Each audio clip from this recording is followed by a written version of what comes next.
Hi folks, you're with Tacitus today at your Pushback channel, and thank you for joining this radio live stream. In this essay, I'd like to talk about the idea and the concept and the reality of the deep state. What is the deep state? How did it begin? What is the extent of its influence? What were the political realities at the time that the deep state was created? So let's look at all of that. Now, it's a big subject, so I'll have to sort of slim it down a little bit to move it along. But let's look at the Iran Contra debacle and what was going on at the time. Now, we're talking the Reagan presidency here, so we're talking early mid 80s, that type of thing. Now. The Soviet, the Cold War was on then, so you've got these two big blocks, one led by America, the capitalist bloc, and the other led by the Soviet Union, being the communist bloc. The Soviet Union was quite a heavy hitter back in the day. They had a huge military, big nuclear arsenal, that sort of stuff.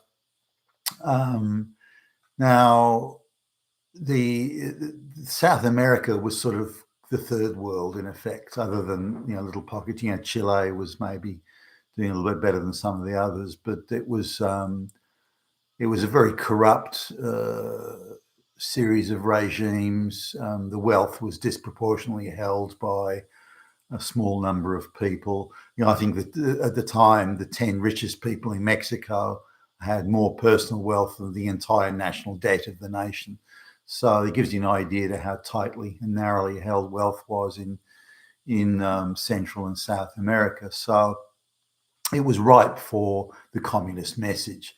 Now, rather than do something about the communist message and its appeal to the peasants and the people, mostly the big players, the Soviet Union, the US, squabbled over ideology and rather missed the point.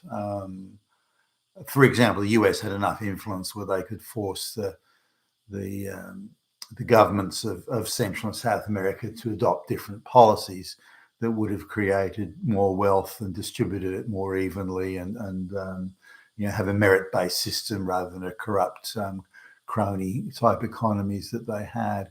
But those opportunities were squandered. But the communists didn't sort of miss the opportunity, and they sent agitators and stirrers and trained revolutionary soldiers to go in and stir up all sorts of trouble and create armed conflict. So the Soviets were using their Cuban sort of flunkies as the main sort of, because they were Spanish speaking and everything. So sent them around to stir up all this trouble. So you're looking at places like Nicaragua and Honduras and so on, around the place there. So this is sort of the, if you like, the backdrop to it all. Now, when the Soviets were funding that sort of agitation and stirring, the Americans generally, particularly the Reagan administration, which had a lot of very, very sort of, you'd call them right-wing views or anti-communist views, I guess is probably a better way of putting it. And they became quite concerned about this, and they wanted to respond, the Reagan administration, that is, they wanted to respond vigorously to this threat and challenge as they saw it. And it was a repeat of the Vietnam domino theory, really, that if you get one country goes communist, then all the others will, or are likely to, or more likely to. And therefore, if you can stop the first communist takeover or revolution, then you by default you stop or limit the others. And it's not a completely ridiculous perspective. It's got some practical reality to it. Whether or not the danger was as serious as the hawks in the Reagan administration thought is another matter. But and you can see the early stage of the neocons here. America, let's go to war and so on, and phrases like let's bomb them back into the Stone Age and the like. So there's quite a lot of raised temperatures and again ideological rhetoric that was going around on all sides. Now they wanted to, but to do this, to engage in the South American situation as to the extent that the Reagan administration wanted to, would have taken a lot of money. So the administration goes to Congress that isn't particularly sympathetic. A lot of Democrats in there think that it's overblown, and it may have been in some ways, but they just simply won't vote the money. So the administration's limited in what they can do. The Congress has the power to decide who gets what money. Congress isn't playing ball, so the administration thinks, well, how the fuck can we do this? It's an urgent matter, and if the elected representatives of the people won't go along with it, we have to create, if you like, a parallel system of governance or government, and the parallel capacity to respond, that is the funds. So we can go and do this anyway because we kind of have to do it. And so they started in this thing of selling, or the CIA became, if you like, the go-between. So to sell drugs around the world, and use the drug baron distribution system in the US, and then from that, the CIA actively supporting it or aiding and abetting it is the considered opinion of what was going on at the time.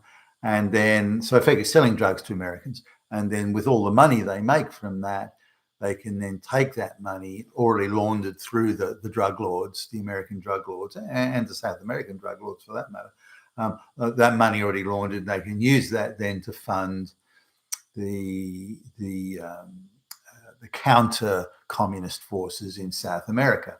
And it takes a lot of money to equip people, train them, and have advisors and so on, and all the sundry logistical things like the airstrips, the illicit airstrips in the middle of nowhere to land, whatever supplies are needed. So that was the structure that as I understand at least, was set up. So it's beyond the control of Congress. It's beyond the control of the Justice Department. It's beyond the control of any of if you like, the prudential standards, the levels of probity that Western government is meant to operate by.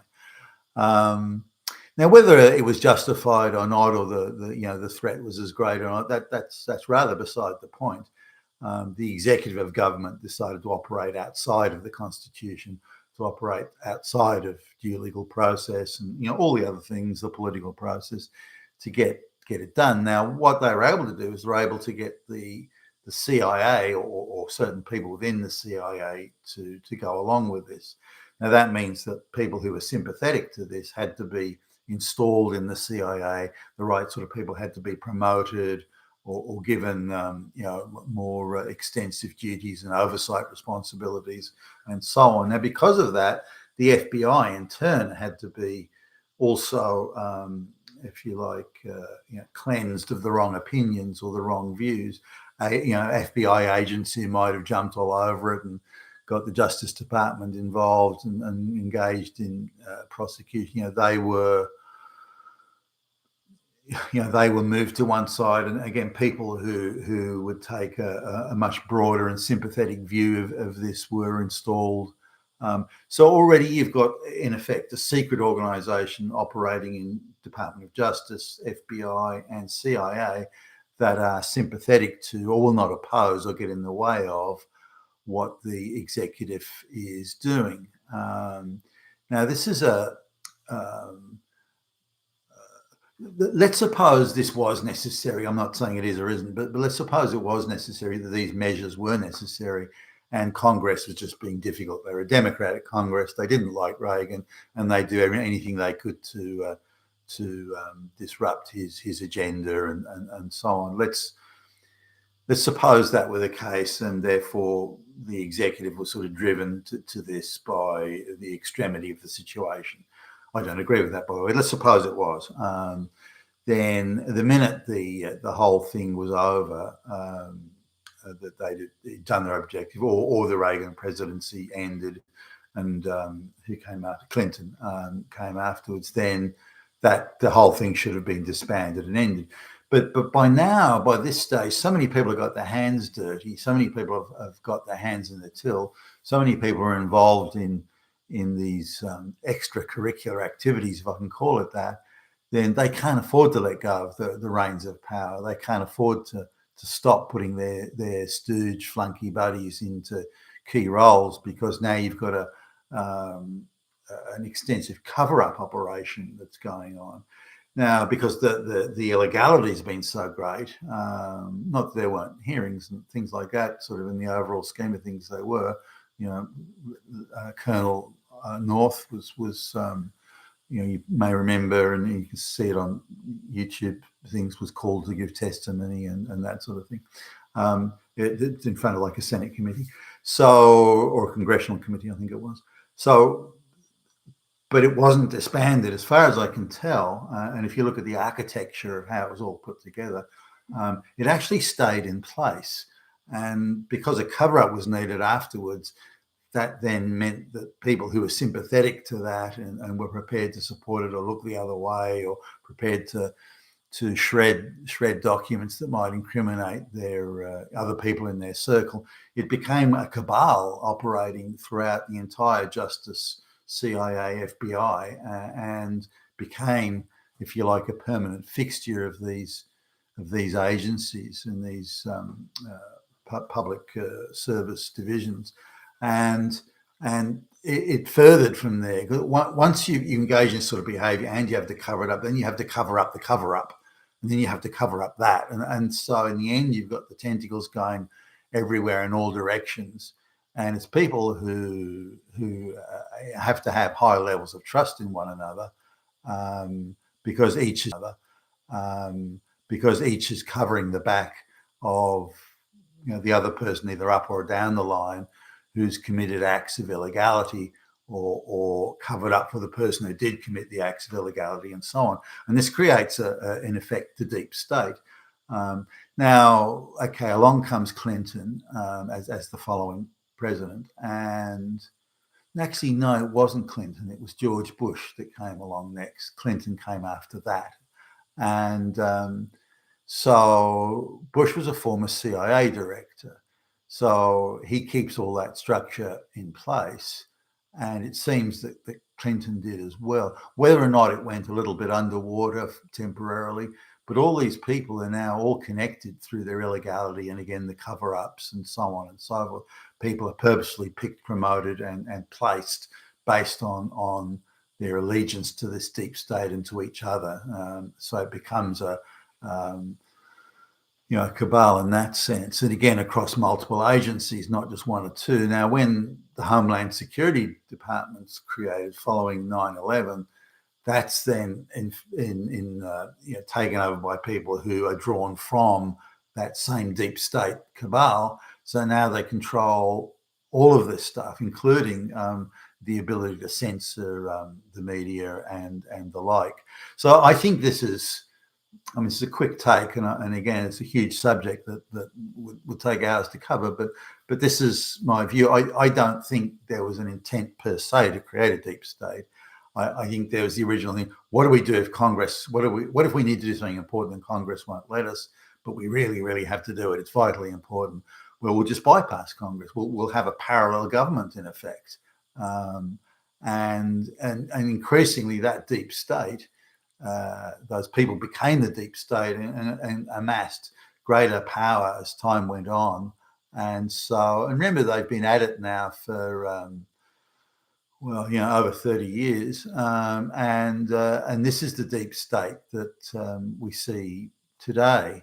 Now, they have all this power, and they can turn their intentions in any direction they want.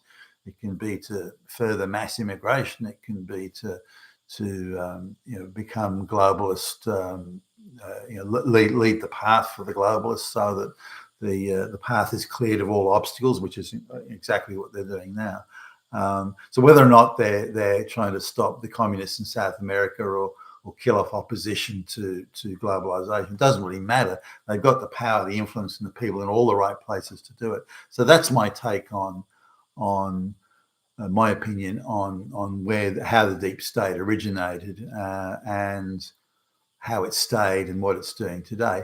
Now, that doesn't mean that in the past there weren't, things happening outside of congressional oversight, particularly during war. The nuclear bomb project, things like that. But these things were disbanded when they were. When their objectives had been achieved, or they were formally brought in to the under the stewardship of the Congress or the body politic. It became legitimate. It was legitimized and moved in, and then had to suffer the scrutinies and the oversight of the elected representatives. But we're talking about something different here, something that never has been formally brought in, formally recognised, formally scrutinised, or formally held accountable. You've been a task us today, your Pushback channel. Thank you for listening.